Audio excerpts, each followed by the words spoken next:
All right, everybody, this is going to be a quick one today, but I just kind of wanted to go through one topic. I see a lot of people out there on the internet that are either, Christians and they don't know how to answer this question, or they are seeking and they don't know what the answer is. And because they don't have an understanding of how the whole process works and what happened, um, they kind of have a hard time accepting and grasping the true, I guess, the concept of the true nature of Christianity and Jesus and God, and understanding that whole, dynamic of how um, everything works and how Christianity came about, and why Jesus is the Messiah, why he is the Christ, and why what he did has saved us. And the fact that there is only one true God, and in this life, you're going to be presented with a lot of different gods that you could potentially worship. And I'm not just talking about gods, like the popular ones that we know, Buddha and the Hindu gods, and um, the Muslims God, and many other people, uh, or just fictitious characters that were created, deities and stuff like that. I'm talking about in this world, you fall victim to worshiping literally anything. You could worship money, you could worship fame, you could worship, status, or pretty much anything. I mean, there are people who, if you look at people who, um, look at the pet industry, how much that has changed over the last, few decades. Really, like two, maybe three tops, but really more or less the last 2 decades. Um, People have basically sacrificed being parents, especially in the millennial generation. I think Gen X probably, is not as bad with this because they're a little bit older, and Gen Z, they're still kind of young. So even if the younger ones have pets, or may have a child or don't have children yet, we really won't know how they'll be like this until their day comes. But for most of the millennials now that are older, they're in their, you know, anywhere from late 20s to early 40s. Many of them have decided not to have children and have made their children their pets. They've adopted dogs or cats or whatever animal out there is the trend of the week to adopt. Um, and they don't just stop there, right? Nothing wrong with taking in an animal that needs, help, or some sort of human intervention because they're not able or in the situation of taking care of themselves in the wild. There's nothing wrong with that, right? God gave dominion to mankind over the animals. And that means we can do what we see fit with them. Doesn't mean we can abuse our power over them.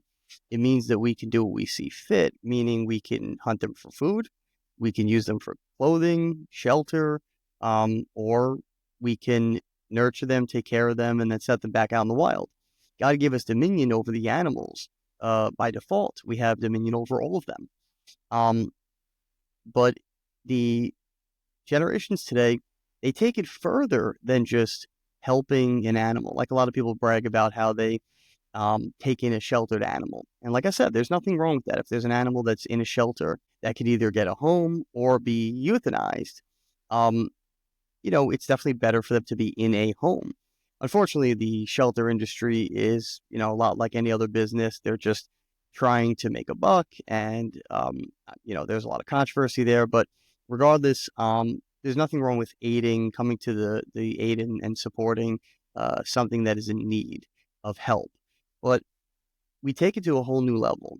When you go to a store like Home Goods, or not to throw them under the bus particularly, but you go to any one of these like big department stores, and they have an entire section of clothing for your pet, but they have slim to no selection for babies or children. That's on purpose. I'm not saying that Home Goods or any brand company in particular is trying to incentivize the culture to hate children and love animals. I'm saying they're a business. They're giving a demand. They're fulfilling a demand to what people are already demanding. And they're looking and they're saying the people that shop at our store are likely around this age bracket. They're not having as many children as the previous generations, but what they are doing is having a lot of pets. So let's, fulfill that demand with all types of pet stuff. I'm not saying this department store is doing anything wrong. I'm saying it's a reflection of the culture, right? You look at these people and they're making their animals their children. That's not only is not biblically correct, it's not right and good for your, mental and spiritual state. To decide not to have children, but then create an imitation of a child through an animal, right? That's not good. You don't want to you're almost creating, I mean, you're creating a false idol. You're creating something that you are worshiping now. And you see these people, they post pictures online for their animal, with their animal. They have separate accounts set up for their animal alone. it's the it's the dog's Instagram account, not anyone else's. It's the dog's. And the dog has 400,000 followers and they're a celebrity dog. That's um I just think people from back in the day would look at us today like we're crazy and weak in many ways. But the reason I mention that is just because I noticed it's something today in society where people have created a false idol, a false god. And if you look back in history, you also see that people back then in ancient times worshipped animals as well. And a lot of times, like even I think the Sphinx statues in Egypt are giant like uh cats or whatever they are, but they're also like maybe part humanoid. I'm not even sure what they are supposed to represent. But some sort of animal creature that they worshipped. And other cultures have done that throughout history. They worship animals the further away from God that they get. It's supposed to be the opposite. The animals are supposed to be, um, you know, aligned with us in the sense that you have dogs, they work for you. They are your companion, but they also protect the family. They also help with the hunting to gather the food and to bring it back home to feed the family, including the dog. But they have a job, they have a role. They're not supposed to be put up on a pedestal and we worship them. Look back at ancient cultures, they did this, and it was always, a sign of them being detached and separated from God. So I bring that up just to say that, you know, uh, people will create false idols and they will create gods and something to worship in just about anything when you don't know the one true God. And that is, in this sense, the God of the Bible, the God of, Abraham, Isaac, Jacob, all these people that are mentioned in the Bible. And our Messiah, our Savior, who is the direct Son of God, is Jesus, the man that has walked the earth. Um, so that is the truth, and it takes many people a lifetime to get there. And I think a part of it is because of what I'm going to talk about today, in that many people don't grasp the concept and understanding of what Christ has done and what like why it all makes sense. It all lines up with uh, the actual way the world works. So we'll take a look at a few things here today. But I kind of want to talk about. I want to walk through the whole concept of what it is and make it really simple for people to understand, so that they could sort of get to a place in their mind where they could mentally accept Christ and Christianity, and then maybe at least go down the path to spiritually accepting him. And that starts with, you know, reaching out to God and praying for wisdom and understanding and, having him show you all of this. He will if you reach out to him. But sometimes people are very analytical and they're very, fact driven, and it's hard for them to believe concepts that they can't really see or prove, or, don't exist in their physical reality that they're used to. So sometimes it's good to, um, just get an idea from a logical standpoint about, um, this whole process and how everything played out. And I'm going to try my best to relate it to like real world things. So hopefully people who are a little bit more analytical minded will be able to, or, other minded, just, more reality based, understand the concept of it so that maybe they can at least get an idea as to, what Christianity is, where, how this all got started. And then, maybe they can build their spiritual relationship with God from there. So it's really quite simple. Um, Before human beings existed, God existed, since obviously forever. God is infinite, but he created the angels, and the angels came before the humans, came before mankind, and they existed with him in heaven. And at one point, one of the angels, who we know as Lucifer, had a falling out with God and rebelled against him. And so God cast him out of heaven, along with 30%, I believe, of all the angels that were in heaven. And he made a place for them called hell, where they would be basically banished to.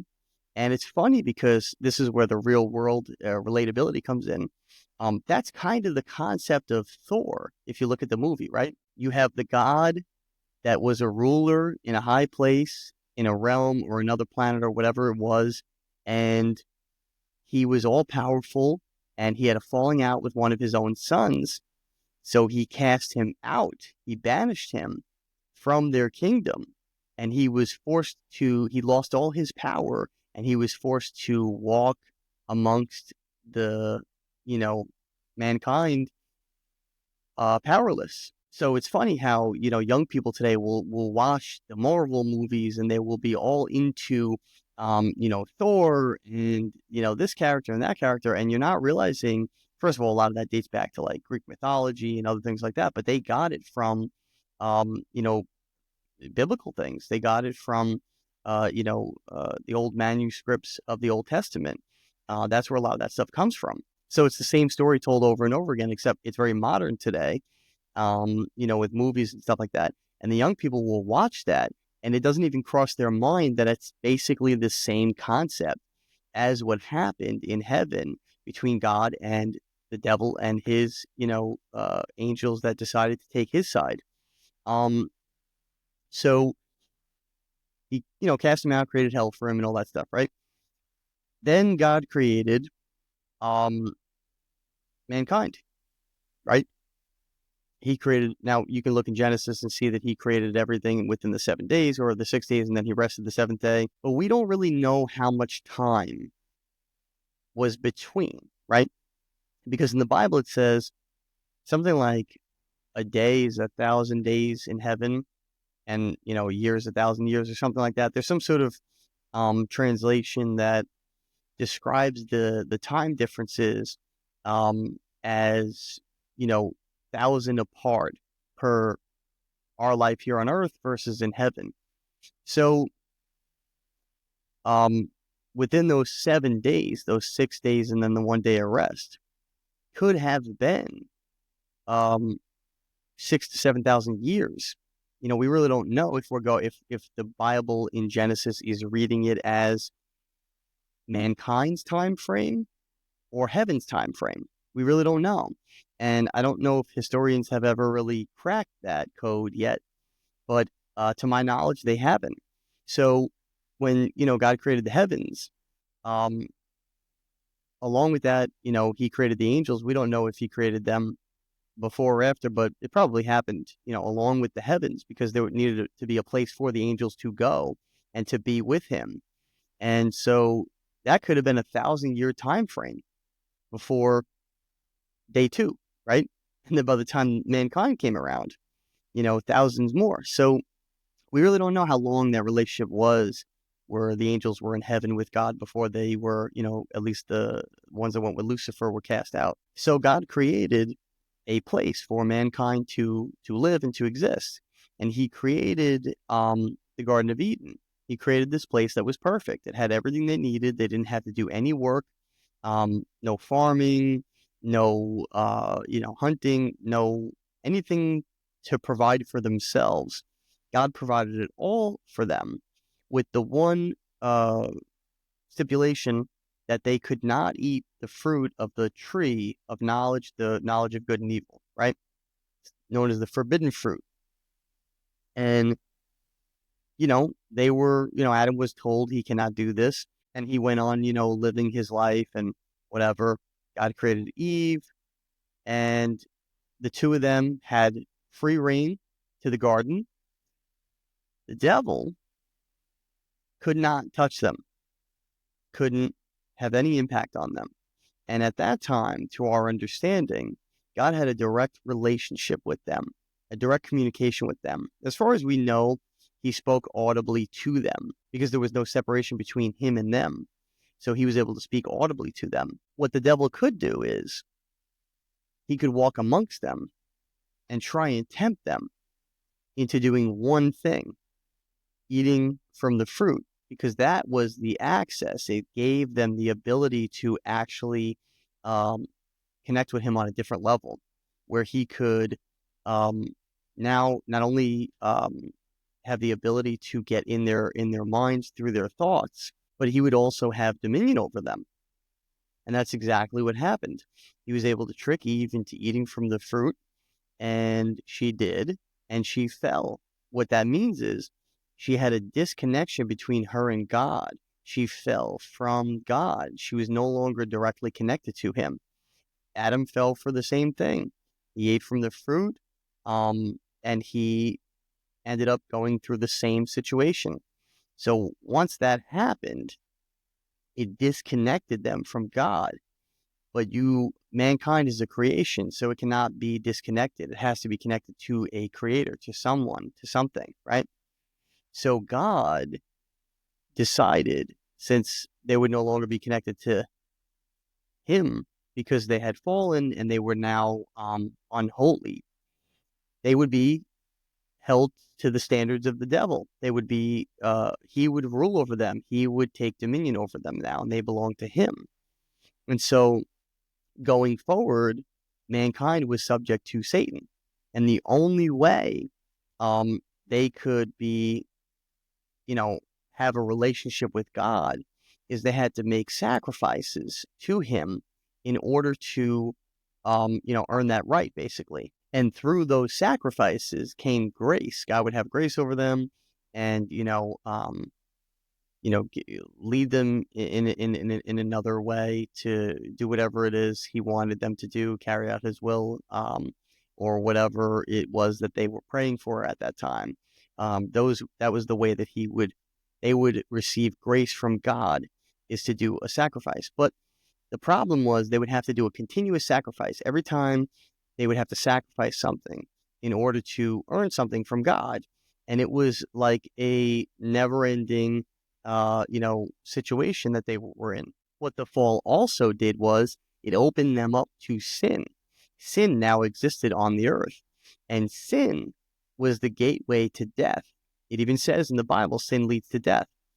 So sin basically gave the devil the ability to actually take them from the earth and bring them down to hell, where they now belong to him fully, and they were in his kingdom, and he was the king, and he could torment them for eternity. But the only way that can happen is if they sinned. If they were sinners and they sinned, he was allowed to plead with God whether or not he could take these people off the earth and bring them down to hell with him.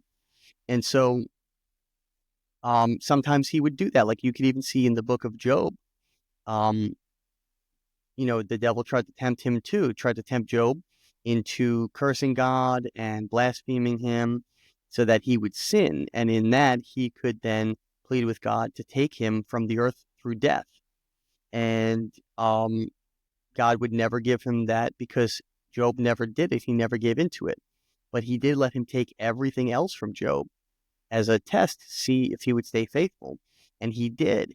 So he didn't die. In fact, he got everything back tenfold because God rewarded him for staying faithful.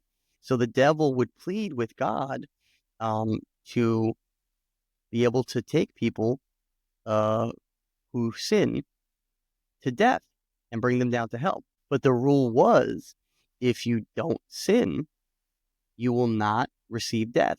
Job didn't sin, so he didn't receive death. So then Jesus comes along, God's rescue plan. He put this plan in place, basically saying, my people, this will give them an avenue to reconnect with me through Christ. They can't connect to me directly because I'm God and they're not holy anymore. They're not worthy. But I'm going to give them a bridge. I'm going to give them a gateway, right? It would be like two pieces of land and there's people on each piece, but there's water separating them. And if you go in the water, it'll kill you. You'll never make it to the other plot of land. But if somebody builds a bridge over it, that's the only way to get there. It's a bottleneck, but it's a straight and narrow path that leads you to that other side of the landmass where you can reconnect with God. That's what Jesus is. He's a bridge between, and I'm talking about Jesus the man, he's a bridge between us here on earth and God. It allows us a pathway to reconnect to him. So when Jesus came, he came as a surprise to the devil because the devil expected God to come back the way that he knew God. Holy, mighty, in heaven, perfect, and all-powerful, and to basically operate the way he does in heaven as a God amongst, angels and whoever is there. He didn't expect him to humble himself as a man and come to the earth and literally go through the exact same process as mankind, birth to death. But that's exactly what God did. He did it in a way where he was not deceiving the devil, but getting over on him because the devil couldn't see things from God's perspective. God saw the beauty in that plan because not only did he realize that it would inspire his people to truly see how much he loved them, it would also get one over on the devil because the devil would never see it coming. And that's exactly what happened. So when Jesus came and he walked this earth and lived amongst us, he lived a perfect, sinless life. He did no wrong ever. He was completely innocent. So when the devil killed him, he broke the contract between him and God, right? Think of it like a contract. God said, okay, these people didn't listen to me. They ate from the tree of knowledge. They ate the fruit. And, well, they're not, connected to me anymore. So I guess I'll negotiate with you as to how we're going to work this. And basically the idea was that if they sinned, the devil could plead with God to take them through death. And that was the contract. But the only way that contract worked was if they sinned. There was a clause. If they never sin, you can't touch them. And the devil had already been tested with this in the past through Job, who had existed a long time before Jesus on earth. And, he tried and tried and tried and pleaded with God, but he would not let him take him. And the devil never did. I mean, at one point he died or went up to heaven or something. We don't really know much of his story after that. But either way, there's no record of the devil taking him through sin because that's not what happened. So the devil had already known this to be the rules of the contract. But when Jesus came, the devil tried everything he could to stop him when he finally realized what he was. But it was too late. So the only way to stop him from revolutionizing the people through the movement that Jesus was creating when he walked the earth was to eliminate him, take him off the earth, right? Kill him. It's the same thing that people do today. If, and I'm not talking about your average person, but yeah, sometimes average people murder people, but usually like higher end, people who have a lot of power. Sometimes they try, to take their competition out as best they can. And if all else fails, they try and kill them because they see it as the only way to eliminate that person. Now, somebody who is guilty of sin, God may allow that person to die. So sometimes you've seen assassinations in the past. It could likely be because They didn't have full favor with God. But if you've seen assassination attempts in the past and they were unsuccessful, it's likely that that person had favor with God. And so God refused to allow the devil to take them because they sinned not. So they had no right to death. So the devil failed. He killed Jesus anyway, and it was breaking the contract. The beautiful full circle story is when Jesus was on the cross, allegedly, and had, right before he left his body, he said the words, "It is finished," meaning he was the final sacrifice. The people would no longer have to sacrifice anything to God because God said, instead of people continuing to sacrifice to me, I'm going to give you the final sacrifice, and this is going to be it. One and done. And that's exactly what Jesus did. That's why people don't follow that Old Testament stuff anymore, where they sacrifice animals and stuff like that. They just have that grace through Jesus now going forward. So basically, Jesus, um, not only did he inspire us with his messages and his teachings of how to be and how to live, but he made the ultimate sacrifice for us. He freed us from that debt. He absolved us of anything that we owed to God, and anything that the devil had power over us with. Now we're all saved by default.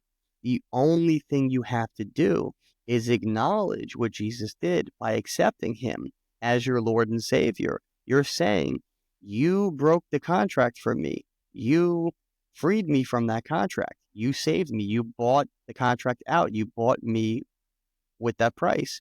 So I'm free. You acknowledge them, and then you have to repent for your sins. But that's it. If you do those things, you are saved. You are born again, and you are a Christian if you so choose. Um, it's really that simple. And a lot of people think that because other religions tell you you have to follow so many rules or you have to do so many things that you have to earn your way to heaven. You can't earn your way to heaven.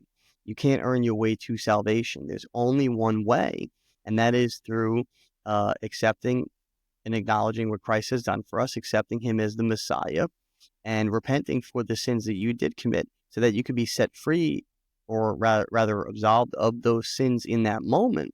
And the devil will have no power over you, so he can't take you through death. That is the concept. So essentially, the devil already lost the war, right? It's over. This is all we have to do, and continue not to sin. But this is all we have to do, and we're saved. It's really that simple. Some people spend their whole life trying to, figure out the logical idea of how this all works. And if they can't, especially agnostic people, they have a very hard time accepting the, spirituality of it all, and they have a hard time accepting, the I guess, like, in their mind it's mysticism, but it's really not. It's very quite simple. It's a contract between God and the devil, and the devil broke his end of the deal, so God wiped that contract away and freed everyone who were slaves of the devil. And it's that simple. What I want to do now is take a look at some of the stuff that I spoke about in the Bible and get visuals of what some of the Bible has to say describing these things. So this is Genesis 3. This is basically talking about the fall. Now this one is this version is the New International Version. I don't typically read this version, but it's it's a lot more written like modern day, English and writing. So it's a little bit easier for people to get the whole concept. Sometimes the King James Version or the Geneva Bible, they're a little bit harder to read. So that's the devil right there in the garden. And he says, did God really say you must not eat from any tree in the garden? And she said, no, we can eat from any tree. We just can't eat from the fruit. We can't eat the fruit from the tree that is in the middle of the garden, and you must not touch it or you will die. And he said, you will not certainly die. So he flat out deceived her. The truth is, yes, it opened up the gateway to death through sin, but the devil was able to trick Eve into, and piqued her curiosity by the beauty of it. And she really became curious and wanted to try it. So she did. And if you look here in 8, it basically describes God did speak audibly to them, right? He says, but the Lord called to the man, where are you? Right? He's basically like somebody's, talking directly to you. Hey, where are you? I can't see you. That's not something that God would um, typically say. I think in the way he does it now through revelation within, it's not the same as speaking directly to somebody. So that sounds more like he's speaking audibly to them.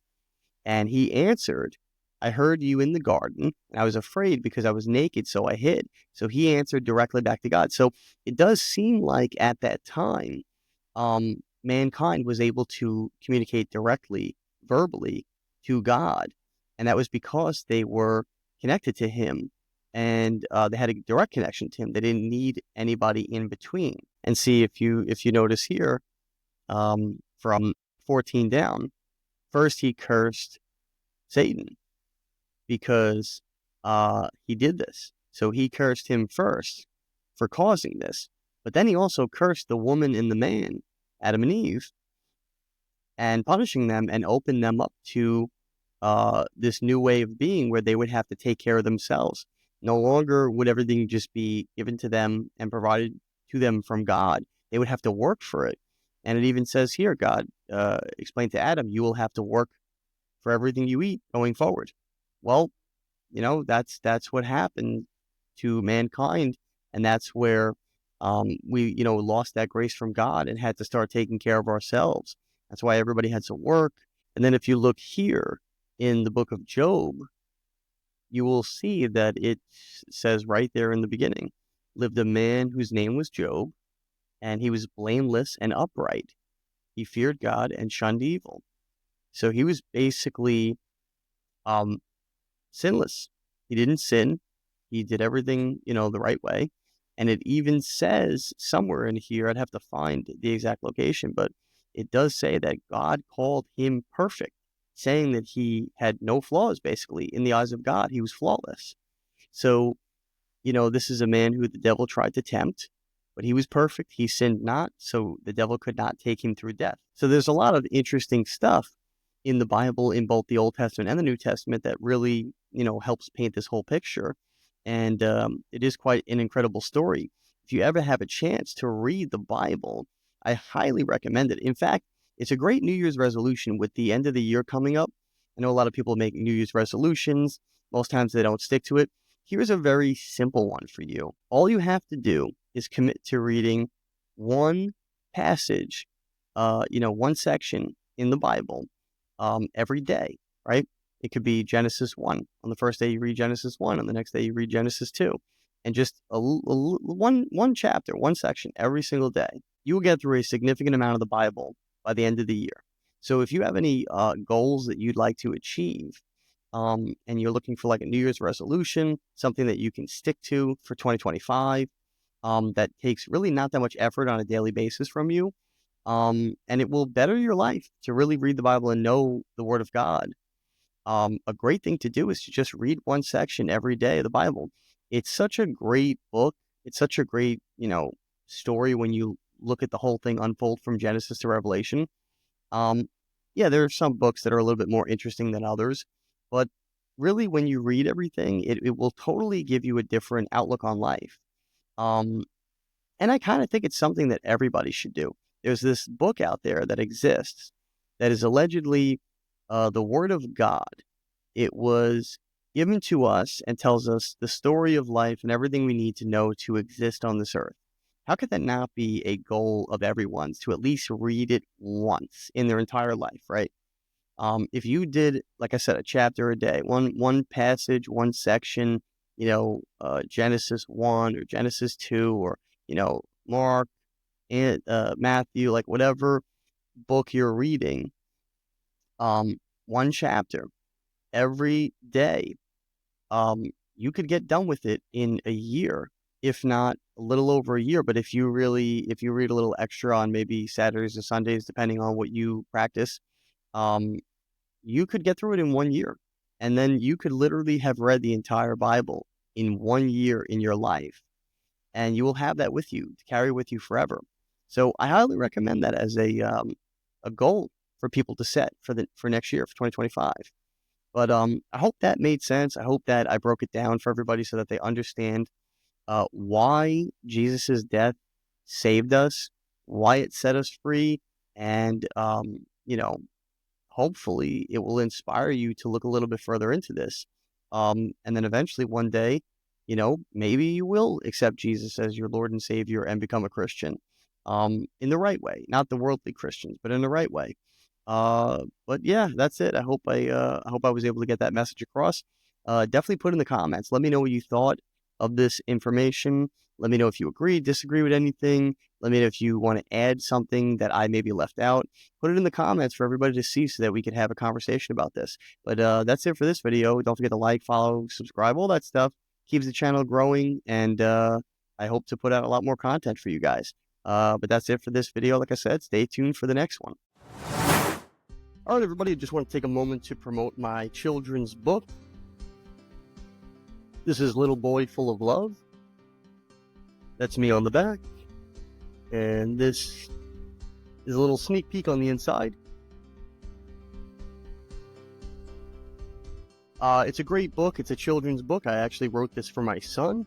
And it's available right now on Amazon, Walmart, Barnes & Noble, Indigo, Bookshop.org, and a lot of other online platforms. But more importantly to me, it's actually available in a lot of bookstores throughout the country. You can find out which ones are closest to you on my Instagram page. We highly recommend that you shop local, buy from a local bookstore. So if you are looking to, get a children's book for you or anybody you know, or even with the holidays coming up, it's a great time to, buy a children's book as a gift. Definitely get it from a bookstore that's local to you.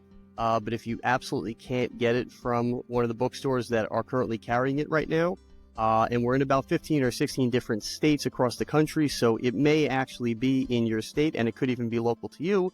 But if you can't get it from the physical bookstore, check out our Amazon storefront. The book's available on there right now. And like I said, with the holidays coming up, you may want to do your Christmas or Hanukkah or holiday shopping early, and you can even order it from our Amazon storefront and ship it directly to whoever you're gifting it to. But it's available on those platforms, Amazon storefront and bookstores and other websites that I mentioned. But I want to take a moment here to look at the storefront just to give you an idea of some other stuff that we have available on there.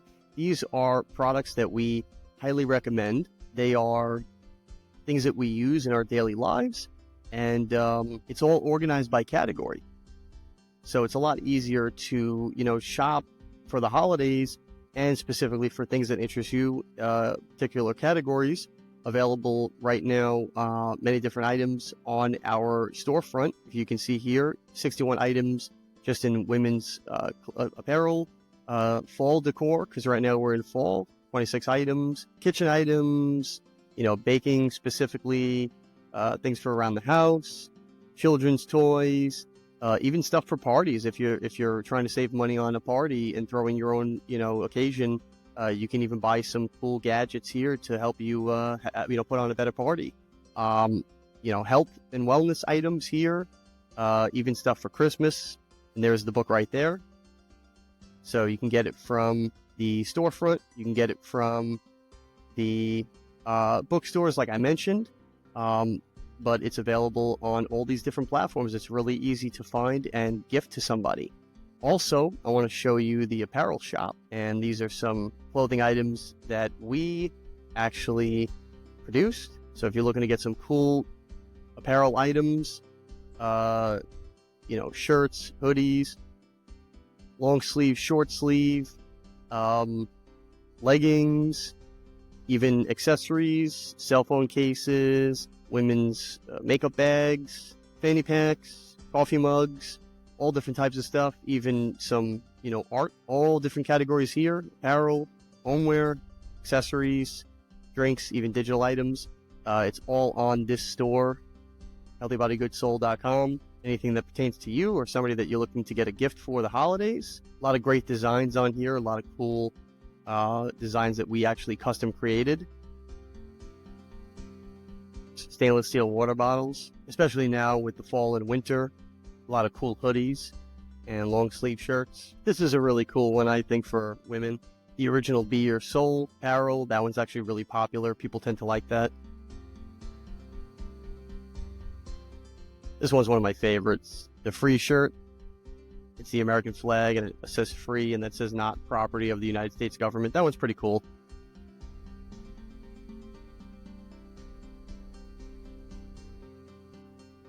Got all different types of tank tops, hoodies, long sleeve, short sleeve, tote bags, coffee mugs, even some items for kids, backpacks.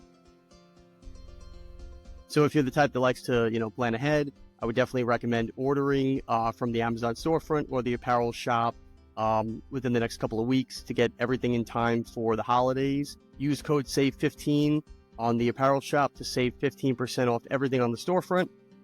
So order within the next week or two and you'll definitely have everything in time for the holidays. Definitely check out all the links to everything, the Amazon storefront, the book, and the apparel shop in my bio on all my platforms, Rumble, YouTube, Instagram, Spotify. But you can also find them in all the show notes for every episode that I post and get all your orders in time for the holidays. All right, that's it for this video. Don't forget to like, follow, subscribe, share, all that good stuff. It helps the channel continue to grow. And put in the comments things that you would like me to talk about and make videos on for the future. And I will definitely do my best to do that. Stay tuned for the next one.